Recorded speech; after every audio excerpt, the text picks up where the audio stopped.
Les chiffres de la construction pour 2018 sont connus, ils sont mauvais, moins 7%. Viennent de paraître les chiffres du nombre de logements sociaux financés en 2018. Ils ne sont pas mauvais, monsieur le ministre, ils sont très mauvais, avec moins 20% en Île-de-France, moins 20% en 2 ans et moins 20% en retrait par rapport à l'objectif de 2018.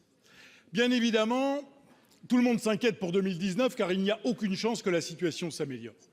Alors ça pénalise bien évidemment les Français qui attendent un logement social, mais ça va aussi pénaliser les communes auxquelles, au titre de l'article 55 de la loi SRU, on fixe des objectifs de construction de logements sociaux.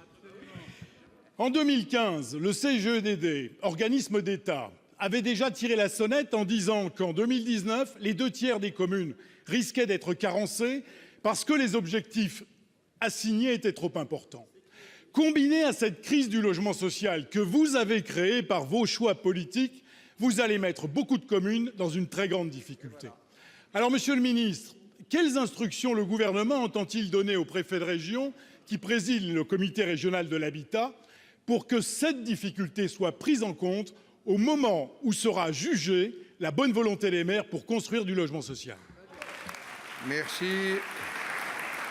Pour vous répondre, la parole est au ministre chargé de la ville et du logement. Monsieur le ministre, vous avez la parole. Monsieur le Président, Mesdames et Messieurs les sénateurs, Monsieur le Président Dallier, vous évoquez les chiffres de la construction dans le domaine du logement social.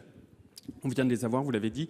À l'échelle du territoire national, en 2018, on a engagé à peu près 109 000 logements contre 113 000 l'année précédente. Et le référentiel que vous donnez, c'est un référentiel sur l'année 2016 en Île-de-France, qui était une année exceptionnelle. Je crois que vous le savez très bien.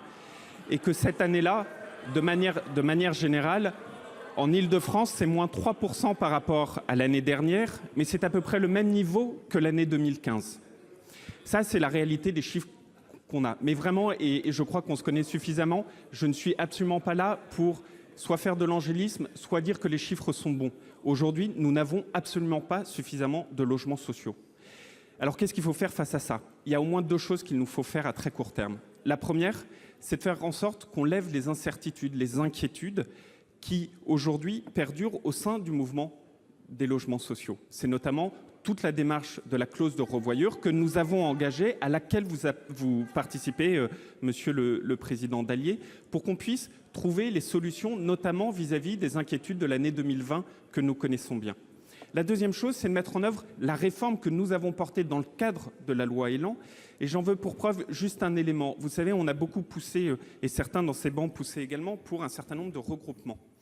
Au moment où je vous parle, il y a 340 structures de logements sociaux qui sont concernées par les regroupements. Il y en a à peu près 230 qui ont entamé ces procédures de regroupement, dont quasiment les 2/3 qui sont très avancés déjà dans un projet ou bien avancé. Et ça, il faut continuer à y aller et à y aller avec détermination. Enfin, le dernier point que vous évoquez, c'est sur les carences SRU. Vous connaissez très bien le système et je prends bonne note de ce que vous avez donné. Vous savez très bien qu'effectivement, il y a une appréciation des préfets qui sont données dans le cadre des carences et notamment dans le cadre de l'atteinte des objectifs du triennal qui est fixé à chaque fois. J'ai pris bonne note de votre recommandation, monsieur le sénateur. Monsieur le Président. Ministre, au moins sur le constat, nous devrions pouvoir tomber d'accord. Il y a urgence pour le logement social. Ici, au Sénat, des Républicains au Parti communiste, tout le monde, à l'automne 2017 et à l'automne 2018, vous a dit que vos décisions allaient précipiter le secteur dans une crise. Nous y sommes, nous y sommes. Alors, il serait fort de café, monsieur le ministre, que les communes auxquelles vous avez assigné, la loi assigne des objectifs de construction, paient les pots cassés de la politique que vous avez décidé de conduire. Monsieur le ministre, regardez la réalité en face et prenez les bonnes décisions. Merci.